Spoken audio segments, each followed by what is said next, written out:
గ్రామంలో ఉన్న గ్రామ ప్రజలతోని గ్రామ యువకులంతా ఒక ఆలోచన విధానంతో ఏదైతే నాయకుడు మీకు ఖర్చు పెట్టాలనే ఆలోచన కాకుండా ఈ గ్రామంలో ఇలాంటి అభివృద్ధి కార్యక్రమాలు జరుగుతాయి, మన గ్రామం ఇంకా మంచి ఇక్కడ ఉన్న పిల్లలకి చదువుకోవడానికి ఆడుకోవడానికి చాలా బాగుంటుందనే ఆలోచన విధానంతో ఇప్పుడున్న స్థానిక ఎన్నికల్లో ఇలాంటి ఆలోచన చేయాల్సిన బాధ్యత ముఖ్యంగా యువకుల మీద ఉంటుంది.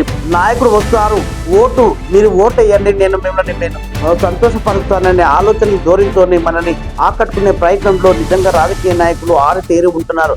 గ్రామ స్థాయి రాజకీయాలు స్టేట్ స్థాయిలో ఉన్న రాజకీయాల కన్నా చాలా పదునైన దిశలో ఉంటుంది. అలాంటి ఆలోచన విధానంతో గ్రామంలో ఎవరైనా సరే ఒక ఓటు హక్కు అనేది బలమైన ఆయుధం మీ చేతిలో ఉంటుంది.